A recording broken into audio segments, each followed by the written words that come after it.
ಕಾಯ್ದೆ ತಗೊಂಡಿದ್ದೀವಿ. ನಮ್ಮ ಅಧಿಕಾರಿಗಳು ಆ ಕಾಯ್ದೆ ಅಂದ್ರೆ ಇವತ್ತು ಅವರೆಲ್ಲ ಆ ಕಾಯ್ದೆ ಒಳಗಡೆ ವ್ಯಾಪ್ತಿ ಕೊಡ್ತಾರೆ. ಅವ್ರು ಯಾರು ಮಾರಾಟ ಮಾಡ್ತಾರೆ, ಯಾರು ತಯಾರು ಮಾಡ್ತಾರೆ, ಯಾವ ಅವಕ್ಕೆಲ್ಲ ಕ್ರಮ ತಗೊಳ್ತಕ್ಕಂಥ ಕೆಲಸ ಮಾಡೋದಕ್ಕೆ ಕಾಯ್ದೆ ಮುಖಾಂತರ ಇವತ್ತು ನಾವು ಅದನ್ನು ಕಾಯ್ದೆ ಜಾರಿ ಮಾಡಿದ್ದೀವಿ.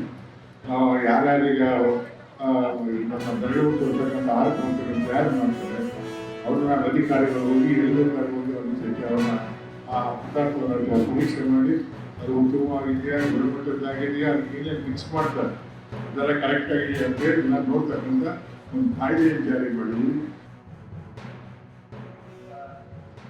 ಆಸ್ಪತ್ರೆಯನ್ನ ರೈತರಿಗೆ ನೆರವಾಗಿದ್ದಾರೆ. ಇನ್ನು ಮುಂದಿನ ದಿನಗಳಲ್ಲಿ ನಮ್ಮ ಜಿಲ್ಲೆಗೆ ಹೆಚ್ಚು ಅವಶ್ಯಕತೆ ಇತ್ತು ಮಾತ್ರ ಸಚಿವಾಲಯಕ್ಕೆ ಗಮನಕ್ಕೆ ತರಲಿಕ್ಕೆ ಬಯಸ್ತಾ ಇದ್ದಾರೆ. ಮತ್ತು ಅತ್ಯಂತ ಅವರ ಅವಧಿಯಲ್ಲಿ ಜೀವನ ಕೂಡ ಬಹಳಷ್ಟು ಶರವೇಗದಲ್ಲಿ ಬೆಳೀತಾ ಇದೆ. ಈ ದೇಶದಲ್ಲಿ ನಂತರ 50ನೇ ಹೆಸರುವಾಸಿ ಆಗ್ತಾ ಇದೆ. ಇದು ಕೂಡ ನಮ್ಮ ಕರ್ನಾಟಕ ಹೆಮ್ಮೆಯ ವಿಷಯ.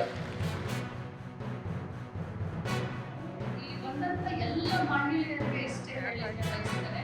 ಇವತ್ತು ಪಶು ಸಂಗೋಪನಾ ಇಲಾಖೆ ಅಥವಾ ಏನು ನಾವು ದನ ಆಕರು ಆಕಳು ಹಸು ಅಂತ ಹೇಳ್ತೀವಿ, ಅದಕ್ಕೆ ಬಹಳಷ್ಟು ತೀರಾ ಹತ್ತಿರದ ಸಂಬಂಧ ನಮ್ಮ ಮಹಿಳೆಯರ ಜೊತೆ ಇದೆ ಅಂತ ಹೇಳಿದ್ರೆ ತಪ್ಪಾಗಿರ್ತಿಲ್ಲ.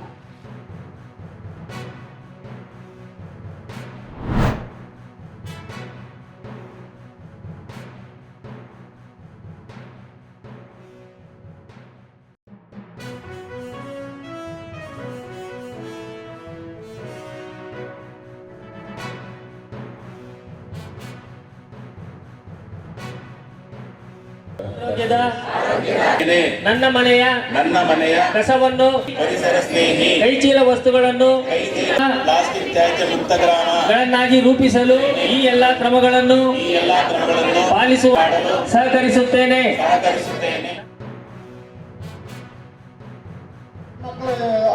ನಾಮಫಲ ಕರ್ಕೊಂಡ್ಬರ್ತಾರೆ. ನನ್ಗೆ ಖುಷಿ ಆಯ್ತು ನೋಡಿ. ನಿಮ್ಗೆ ಯಾರಿಗೂ ಅವಕಾಶ ಇಲ್ಲ. ನಮ್ಮ ಜನನು ಅಷ್ಟು ಸ್ವಚ್ಛವಾಗಿದ್ರು, ಮಾತು ಕೊಟ್ಟರೆ ಮಾತು ಸಾಯೋ ಜನ ಇದ್ರು ನಮ್ಮ ತಾಲೂಕಲ್ಲಿ.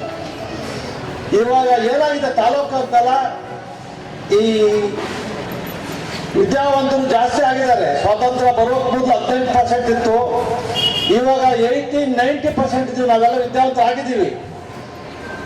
ಎಲ್ಲೋ ಒಂದು ಕಡೆ ವಿದ್ಯಾವಂತರ ಉದಾಸೀನದಿಂದ ಈ ಸ್ವಚ್ಛತೆ ಮಾಡುವಂತ ಪರಿಸ್ಥಿತಿ ನಮಗೆ ಬಂದಿದೆ ಇವಾಗ. ಈ ನಮ್ಮ ದೇಶದಲ್ಲಾಗಲಿ ಮತ್ತು ಪರದೇಶದಲ್ಲಾಗಲಿ ಬೇರೆ ಸಿಟಿಗಳ ಬಗ್ಗೆ ನಾವು ಪ್ರಸ್ತಾಪ ಮಾಡ್ಬೋದು. ಫಾರ್ ಎಕ್ಸಾಂಪಲ್, ಈಗ ಇಂದೋರ್ ಸಿಟಿ ಆಲ್ಮೋಸ್ಟ್ ಒಂದು 5 ಇಯರ್ಸ್ಗಿಂತ ಜಾಸ್ತಿ ಆಯಿತು. ಅವತ್ತಿನಿಂದ ಇವತ್ತುವರೆಗೆ it is cleanest city in India. Y?